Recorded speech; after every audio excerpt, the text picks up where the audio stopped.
Summit, summit, summit. The handshake happened. Now Trump and Putin are face to face. What will success look like? Trump says, I don't know. The head of the Washington, D.C. police union doesn't believe city crime statistics and says things are more dangerous than described. He tells us why. More on the summit. Ukrainian President Zelensky reminds the world, on the day of negotiations, they are killing as well.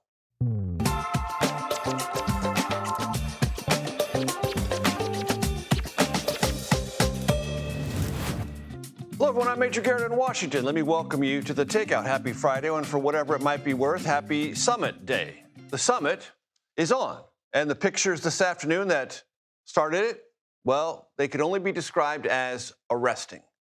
President Trump waiting at the tarmac at Elmendorf-Richardson Air Base, clapping as Vladimir Putin, an indicted war criminal, approached. Then, and you see, yes, a warm handshake, banter. And the two leaders made their way to a podium where there was a photo op. And at that photo op with the two on the podium, Putin had to hear questions that simply are not raised when he's in Russia. President Putin, will you agree to a ceasefire? Mr. President, what's your message to Vladimir Putin? Mr. Putin, did you underestimate Ukraine? President Putin, will you stop killing civilians?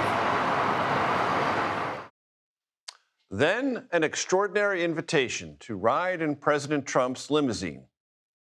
A big smile and chuckle from Putin as the car pulled away. Those optics, as good as Putin and his Russian handlers could have hoped for. The outcome unknowable.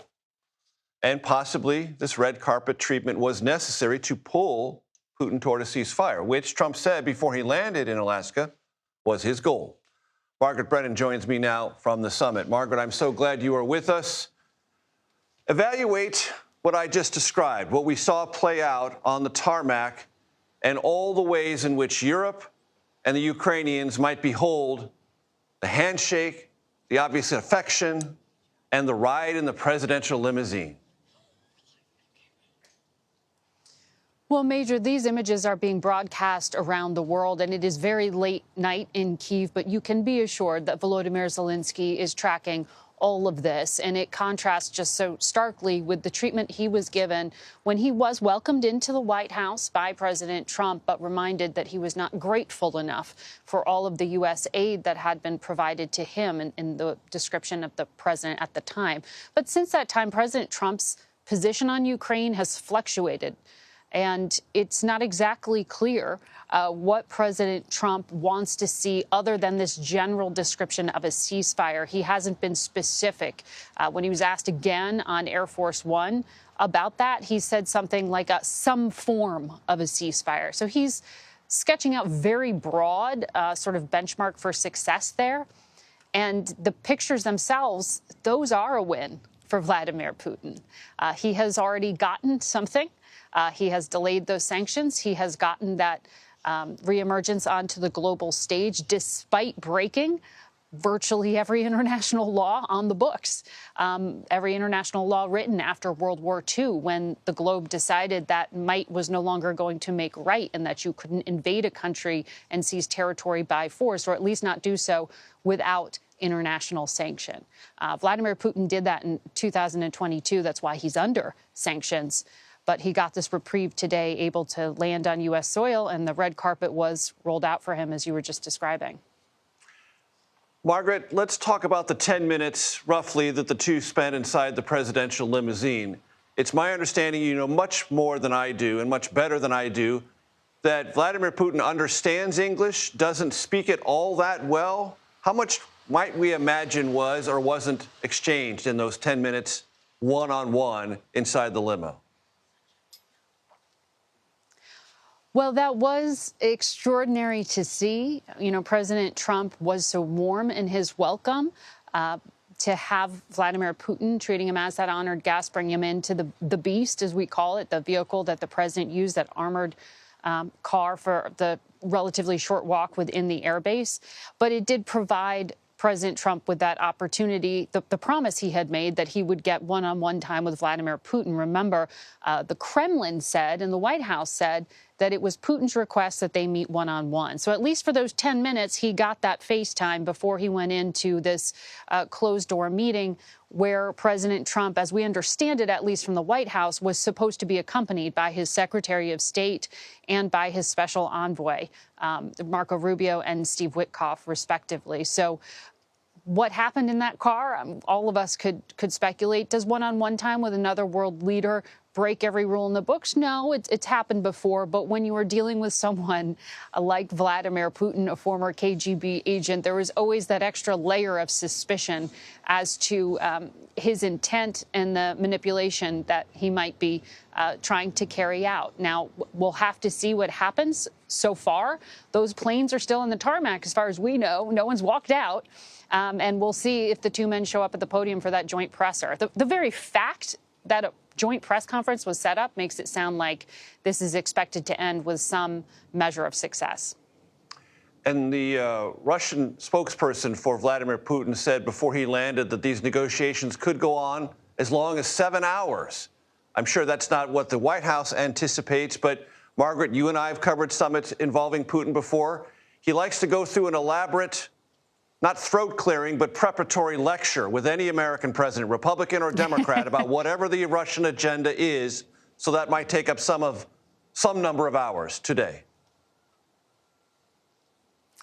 Well, that does. You're totally right, Major, but there is nothing typical about what is happening today. That throat clearing, that let's read our grievances on either side before we get down to brass tacks.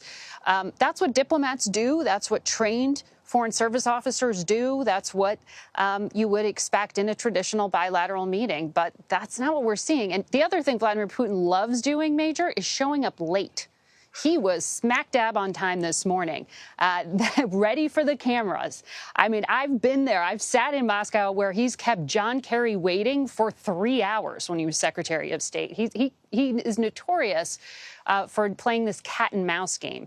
Not today. This is a big moment for him. He was being honored. We'll see, though, if he actually makes any concessions. Remember, President Trump said he'd know in the first 2 minutes whether Vladimir Putin would make a deal. It's been well over 2 minutes at this point. Margaret Brennan, such a great pleasure. Thank you so very much. Former U.S. Ambassador to Russia for President Trump and for President Biden, John Sullivan, joins me now. Mr. Ambassador, great to see you. Look, I want to give you a chance. You saw the pictures. The world saw the pictures. Break them down for us. Well, literally, Major, it was red carpet treatment from Vladimir Putin.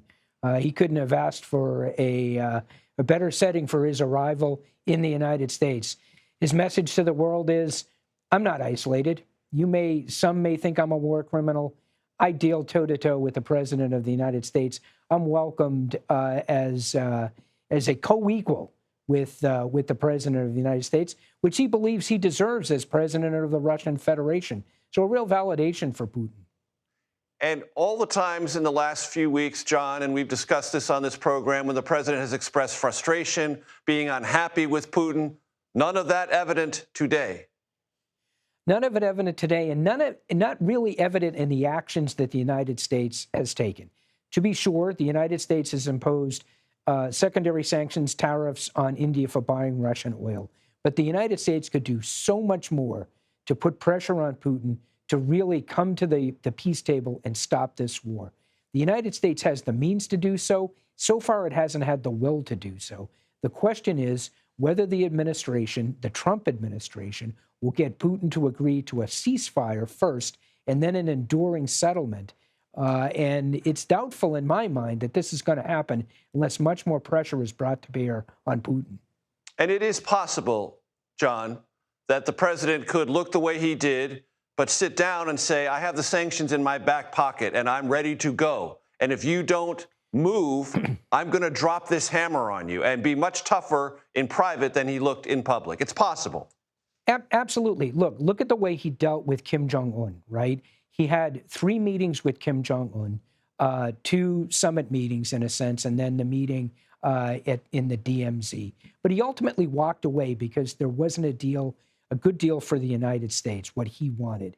But he didn't disrespect Kim Jong-un, And, my hope is that what the president would say in his defense, if he were criticized for how Putin was received, he would say, look, I'm sucking up to Putin. I'm doing to Putin what you say other world leaders are doing to me, buttering me up because I want something from him. And if he doesn't give it to me, I'll walk away, but I'm not going to embarrass him. I'm not going to make a spectacle out of it.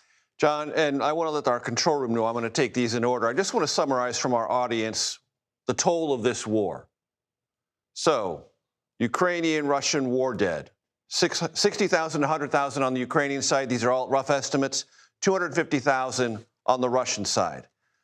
There's been a lot of aid flowing to Ukraine from the European Union. 195 billion in military aid, 105 billion in financial and humanitarian assistance. From the United States, $76 billion in military assistance, 54 billion financial humanitarian. Also, when it comes to those displaced in Ukraine, 6.9 million refugees, 3.7 million internally displaced.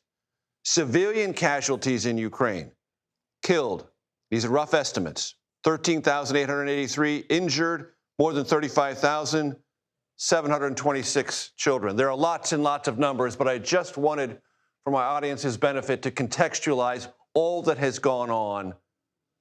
We should understand that the toll has been high for both countries.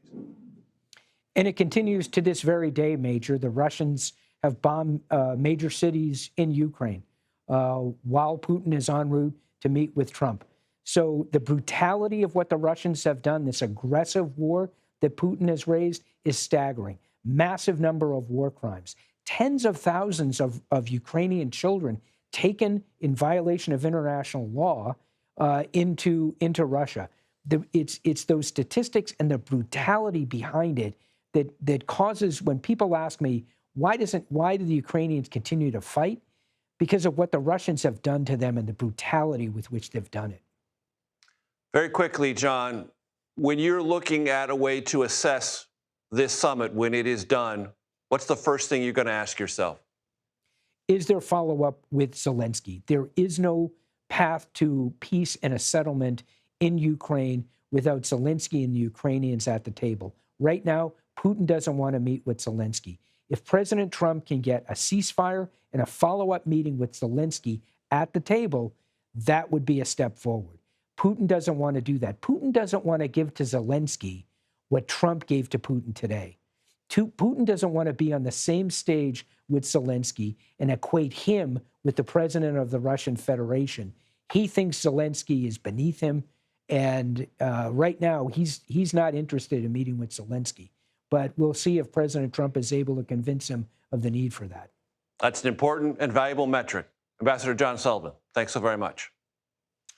My pleasure. Still to come, U.S. Attorney Bondi tightens the Trump administration's grip on the D.C. police force. In turn, the district sues the president over what it calls an illegal overreach. Texas House Democrats get a boost from former President Obama. Republican redistricting plans have been stalled, but for how much longer? And the world continues to wait. What will come from the Trump-Putin talks going on right now? We are in Alaska for the summit. We'll have more as the takeout continues, and it will return, I'm happy to say, in 90 seconds.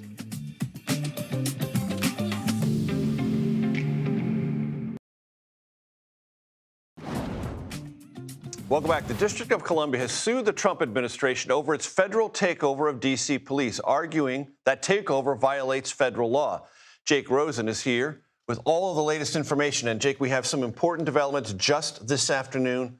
Walk my audience through what we have learned. We do. Federal Judge Anna Reyes, who's no stranger of criticism against the Trump administration, she's been very loud about it, encouraged both sides after an hour of argument to take some time and meet together, knowing that any decision she made, A, likely to be appealed almost immediately, and B, for somebody to chime in on such a sensitive issue without some kind of agreement or understanding of maybe rewriting what is at hand here, which is this policy, 5 bullet points from Pam Bondi last night, which essentially stripped away sanctuary city provisions from the Metropolitan Police Department and the officers there, which would have forced them to cooperate with ICE if asked to. In addition to that, essentially stripping the DC police chief out of her role and reinstalling a Trump ally and acting or current DEA head Terry Cole in that role. All of that has now been talked through by the attorneys. They took 2.5 hours after an hour of argument to come to a conclusion here, which is that the DOJ is going to rewrite this memo that the Trump administration made no secret about last night, knowing that Muriel Bowser was out of town, knowing that there was an opportunity to kind of assert further federal control, especially on things like immigration in Washington, D.C., that they can put in a new police commissioner. That no longer is the case. The D.C. Police Commissioner, Pamela Smith, is going to go back in. Terry Smith is going to be a designee to work between the Metropolitan Police Department and the White House to coordinate what the next 25 days looks like. And that's kind of where things stand. So to summarize, the judge said two parties, the District of Columbia and the Trump administration, talk. Stop issuing decrees in one direction or another. Work this out. See if you can collaborate, possibly, and some collaboration has thus emerged. Some of it will be rewritten, some of the people appointed will be changed, and the district will emerge with some of its legitimacy reasserted. And the big thing is, who do these Metropolitan Police Department employees and officers report to? Is it a Trump appointee? Or is it the person who's been in charge for the last 5 days of this federal takeover and who's agreed to cooperate in large part with the White House with almost no pushback? Interesting. Jake Rosen, I appreciate all the expertise. Thank you so much. Earlier today, I spoke with the head of the D.C. Police Union about all of this. Here's our conversation. Greg, first question. The District of Columbia sued the Trump administration today, alleging it is illegal to do what it has done in seizing the Metropolitan Police Department. Do your rank-and-file members agree with that? Well, it's important to know why exactly the feds are here in the first place. And the fact of the matter is that 5 years ago, the city council passed a boatload of legislation that hamstrung cops, made it impossible for us to do our jobs, and exposed us to administrative, civil, and even criminal penalties, even when we go out and do our job properly. We're currently have an authorized strength of 4,000 sworn police officers, but we only have 3,180. So we have over 800 vacancies for the position of sworn officer, and that's why we cannot get a handle on crime here in the district. So it should come as no surprise that the federal agencies, through the president, have decided to intervene because we cannot keep this city safe. Listen, we welcome any help we can get, whether that's federal agents, whether that's National Guardsmen, anything we can do to put handcuffs on bad guys and try to keep these communities safer, we're going to welcome that. What we're hoping is that however long this lasts, whether that's 30 days or longer, we're hoping that these federal agencies get some insight into the problems that exist here in the district so that we can fix them and have a long-term prescribed impact on crime. And they don't just pack up and leave, and we end up holding the bag with the same problems we had before they got here. How would you describe the problems as they exist today? The City Council passed a bill called the Comprehensive Policing and Justice Reform Act, which was 80 pages of activist-driven anti-police rhetoric. Since that bill passed, we have been unable to staff this department. We have lost over 700 police officers. The city is currently offering $25,000 hiring bonuses, $6,000 housing allowances, and nobody seems to want to line up to take this job. We have people retiring early, and half of the people that separate from this department are separating through resignation. No one wants to work here. The working conditions are absolutely miserable. The way the department makes up for this gap is through 2 million hours of mandatory overtime that's imposed on our members, which just increases the burnout, the frustration, and the attrition rate. So something needs to be done, and we're hoping that these federal agencies, when they come in and get some eyeballs on how bad these problems are, they can help us get these laws that the City Council passed at least amended, if not overturned. Greg, the statistics that have been released by the city suggest the following. Violent crime compared to last year, down 26%. Homicide compared to last year, down 12%.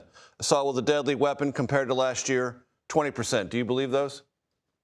I do not believe those. I don't think those numbers are accurate. The reason being is that our members report to us, albeit anecdotal. It is quite a prevalent problem in that they respond to the scenes of the type of offenses you just mentioned. And inevitably, some management official, a captain, a lieutenant, sometimes even a commander, will show up on the scene and direct those officers to take a report for a lesser offense. They'll turn robberies into thefts. They'll turn stabbings into simple assaults. They'll turn shootings into injured person to the hospital cases. On top of that, there was a recent report by a local affiliate that showed that there was a police commander who was under investigation for manipulating crime stats. He's accused of going into police databases and changing felonies down to misdemeanors after the fact to keep crime stats low. Now, listen, I know that commander, and he's a very reputable, trustworthy guy. Our members trust him, and they look to him for leadership. I can't imagine that he did something like that maliciously. If he, in fact, did, I'm assuming that it's a directive from on high so that all commanders go into police databases and change police stats down so that city officials can report crime is down. I don't believe it is. Even if I stipulate that crime has gone down in those amounts that you just mentioned, 2023 was the most violent year we've had in 30 years. We had 297 homicides. We had 960 carjackings. The robberies, the shootings were off the charts. To report that crime is slightly down from there, while that's a positive development, it's nothing to take a victory lap about. We should not be celebrating a city that has 200 homicides per year that's this size. We need to try to drive those numbers as close to zero as possible. No one should be satisfied. No one should be normalizing 200 homicides. Greg, I lived in this city in 1991 when there were 504 homicides, and the statistic came from the medical examiner's office. They would know how many bodies came through. 504 is a very large number.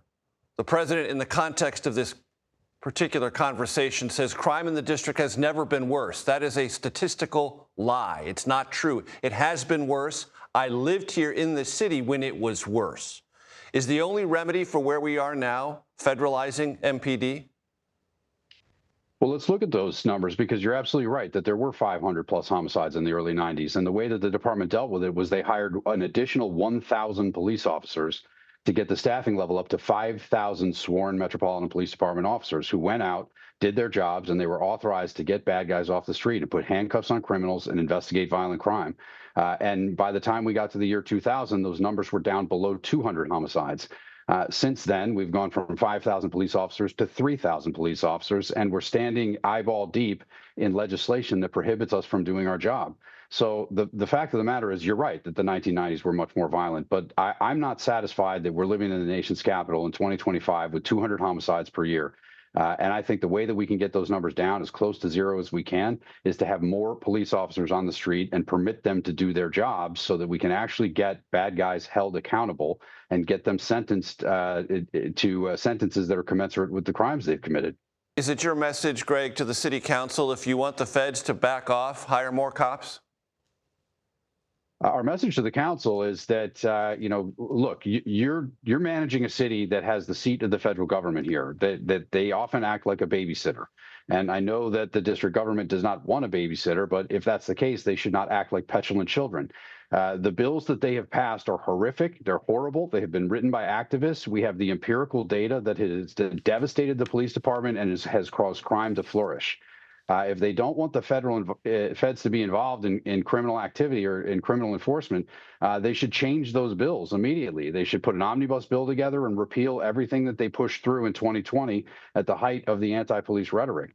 That's my argument. I would prefer not to have federal involvement in law enforcement. I would prefer to have a proper number of police officers so that we could go out and do the job that we all signed up to do, which is keep these neighborhoods safe. Greg Pemberton, I appreciate your time. Thanks so much. Major, thank you.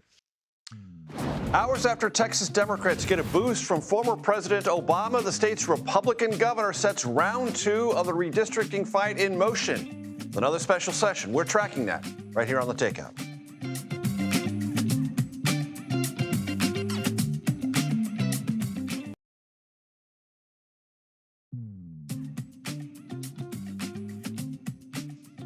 Welcome back to the Takeout. The summit talks between Trump and Putin are continuing. We'll get back to that presently, I promise you. But here, for the moment, is a look at what else we and now you are watching this evening.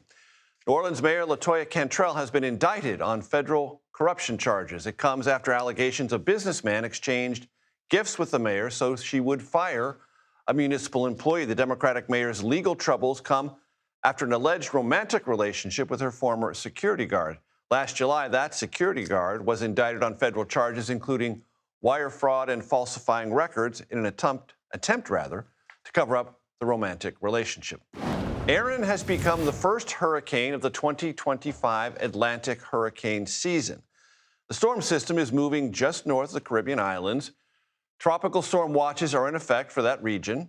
Forecast models, which are subject to change, shows Erin has the potential to become a major Category 4 hurricane by early next week. Those models, again subject to change, indicate at present that it will move north and miss the U.S. East Coast. But please stay tuned to that.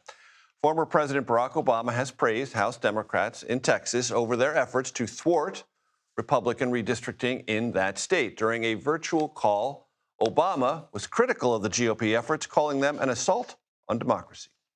I think we became a little bit complacent over the years. We assumed that things would continue to get better, that our democracy would become more inclusive, that it would become more fair. What we forgot is that history doesn't always move in a straight line, and it's not always 2 steps forward and another 2 steps forward. Sometimes it's 2 steps forward and a step back. Former U.S. Attorney General and current chair of the National Democratic Redistricting Committee, Eric Holder, also spoke virtually with those Texas lawmakers. Hunter Woodall joins me now at the family table. So, Hunter, let's catch our audience up on what's happened today. Special Session 1, thwarted by the lack of a quorum, ended. Special Session 2, which Governor Greg Abbott vowed to start as soon as possible, has already commenced.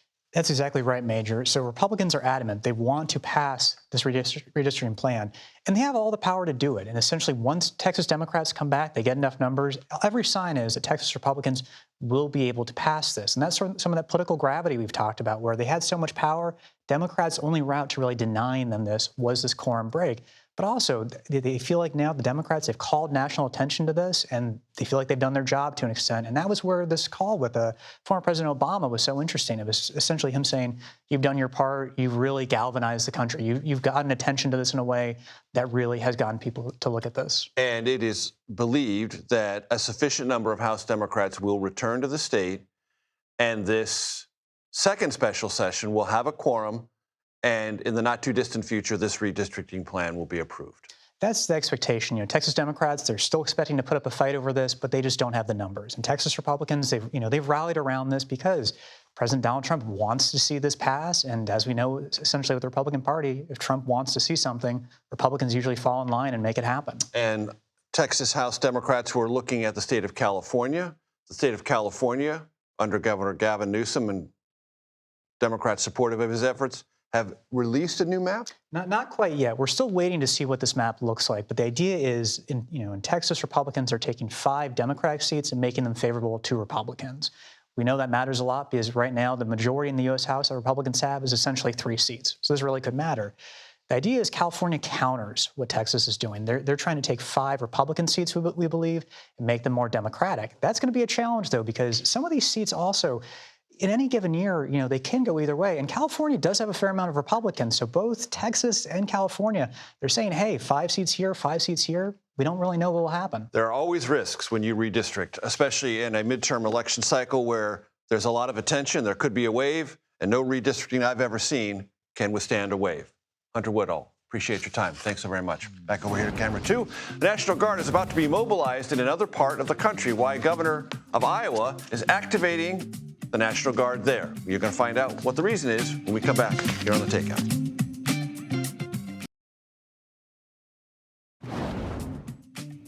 Welcome back to The Takeout. Welcome to the Conversation Corner. While we have been focused, I'm sure you've noticed, on President Trump's deployment of the National Guard here in Washington, D.C., National Guard will soon be mobilized in a state in the Midwest. Iowa Republican Governor Kim Reynolds this week directed the state's National Guard to assist with immigration and customs enforcement operations.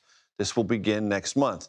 The move has won the support of Iowa Republican Senator Joni Ernst. They are not doing the law enforcement functions, but they're providing support to those agencies. I do fully support that, and I support President Trump's initiative to make sure that our country is safer and secure. CBS News Iowa station. This is in Des Moines, KCCI, a phenomenal affiliate of ours. Chief political reporter Amanda Rucker joins me now to discuss this and so much more going on in Iowa politics because it's been a busy summer. Very busy. Talk to my audience about this move by the governor and how it's being received. Yeah, well, it's not entirely surprising, Major. The governor in previous years has sent Iowa National Guard down to Texas to assist with immigration efforts. So it didn't shock the state necessarily that she would deploy Iowa National Guard in our own backyard in Iowa, although, as Senator Ernst mentioned, administrative logistics. Right. However, they haven't deployed yet. They deploy in September. We're already seeing, some impact of President Trump's immigration policies in Iowa.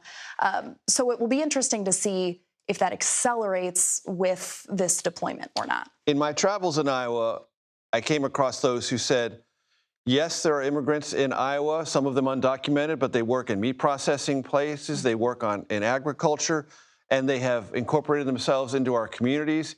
And an ambivalence general about a super aggressive crackdown. Has that manifested itself in Iowa? I mean, Iowa is the #1 hog producer in the country. I believe we have the 20 businesses, top meat processing businesses in the country are in Iowa, and certainly migrant labor is important to that sector and those businesses. So, I mean, the concern about that is real. Recently, there was 200 workers who were in Iowa through a humanitarian parole program that the president terminated. The meat processing plant told them that their legal status had been revoked and that they were going to be let go. And that, I mean, the impact of that can't be understated in terms of those people likely had kids in schools in that community. They had homes in that community, plus just the impact to the economy. If you lose 200 workers at a business, what does that do to the city? What does that do to the consumer at the plant? So there are lots of those questions. At the same time, I mean, many voters in Iowa in 2024 said border security was incredibly important to them. So there's a balance of they want the community to feel safe, but they don't want it to disrupt their local economy.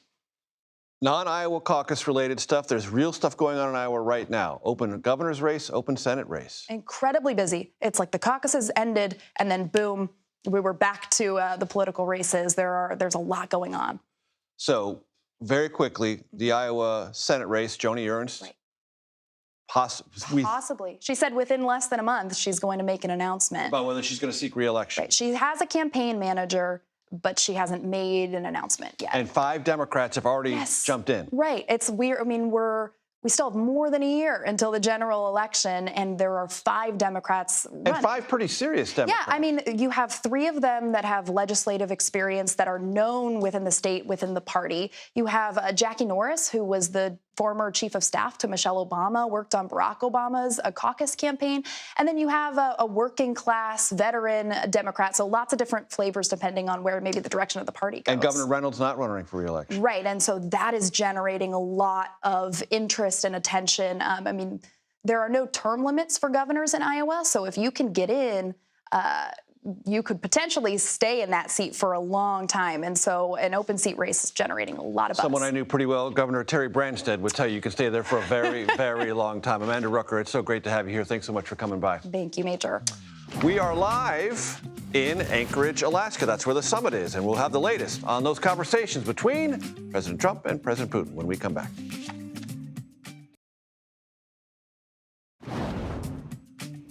Welcome back. President Trump and Russian President Vladimir Putin are, as we have told you all this hour, meeting behind closed doors in Alaska. The 2 leaders are discussing, among other things, the war in Ukraine and other issues Putin is sure to try to wedge into the diplomatic and economic conversation. Nancy Cordes joins me now from Anchorage, Alaska. Catch us up on what we know so far. Nancy?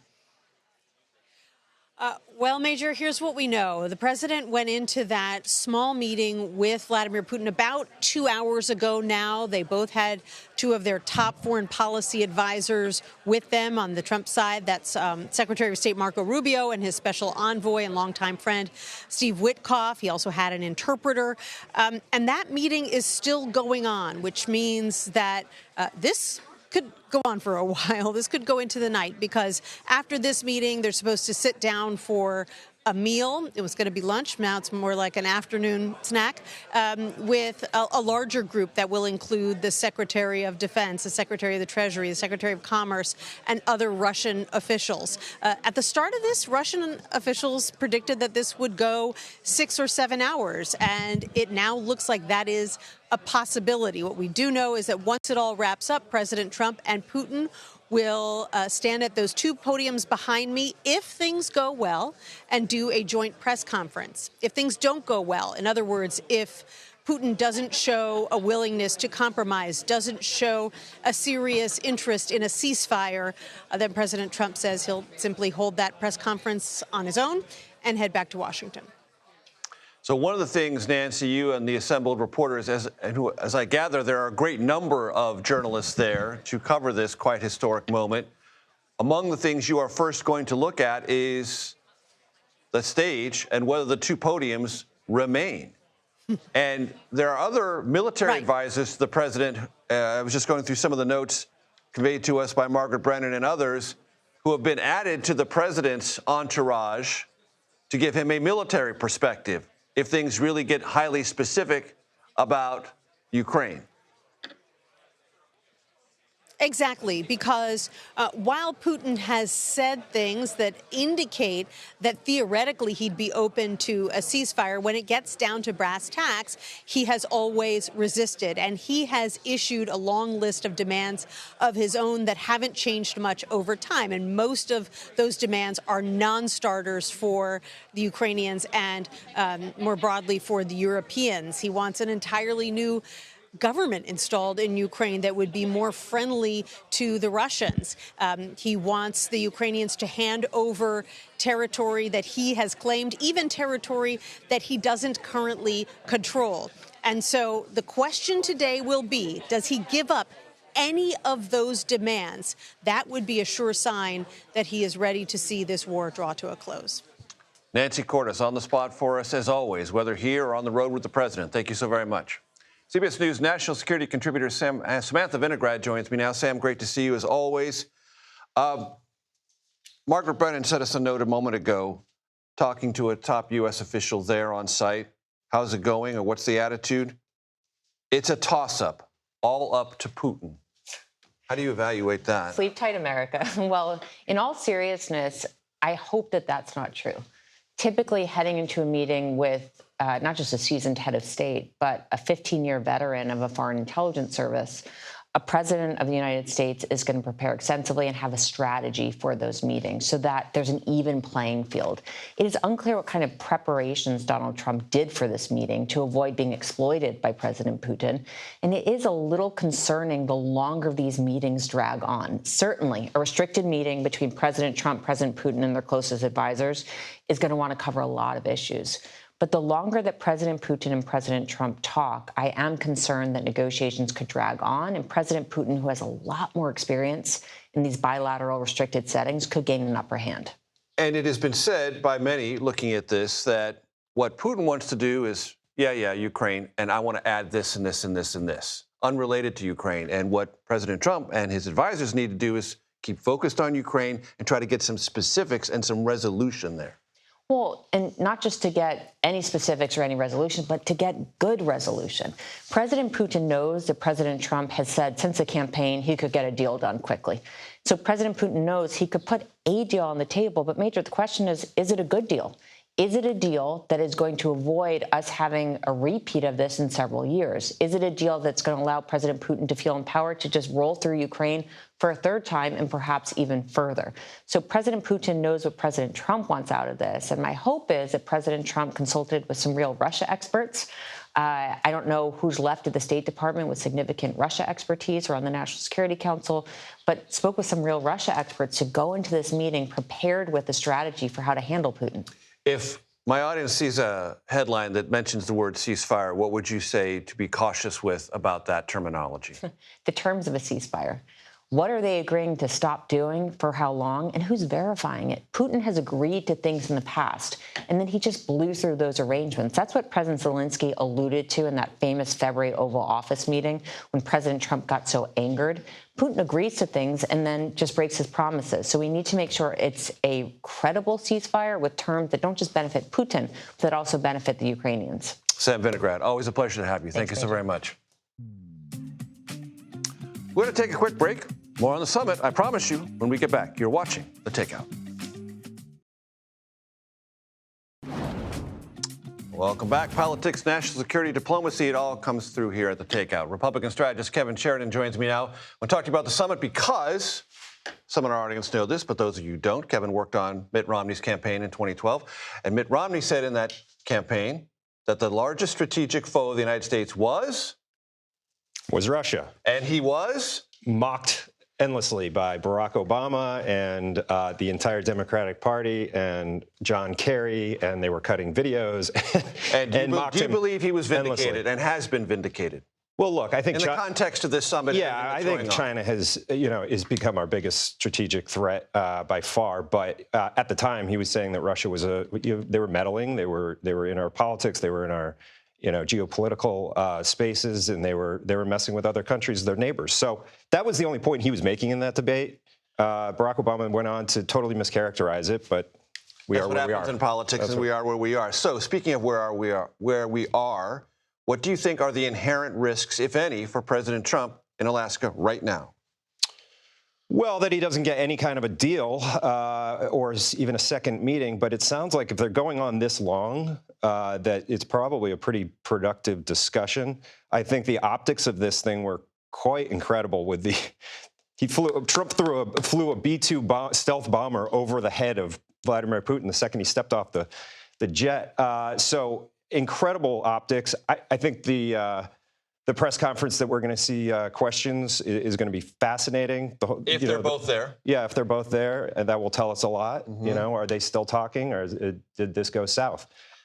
Evaluate the MAGA base and Ukraine and what latitude the president does or doesn't have. Can he cut any deal he wants, or can he continue to buttress Ukraine if he's, in fact, unsatisfied with Putin and apply sanctions and go down that road? Yeah, a lot of MAGA wants out of Ukraine completely. A lot of the Republican Party is going that way now.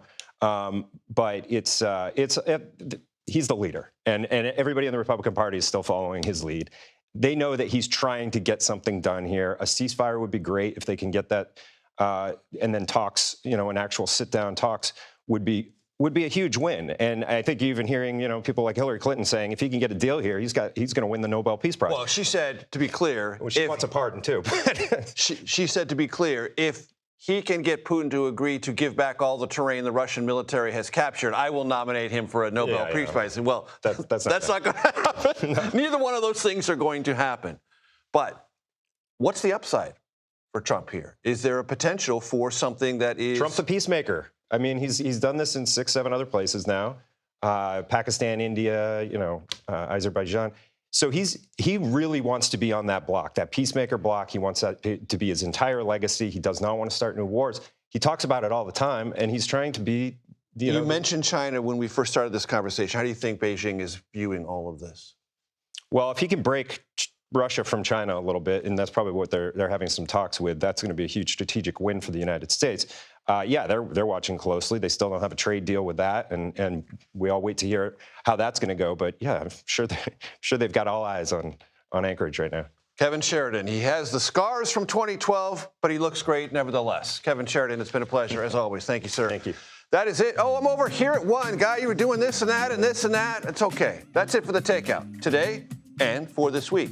We are awaiting what can only be described as a pretty highly anticipated press conference, if it happens, between President Trump and Russian President Putin. We'll bring that to you as soon as it happens, if it happens.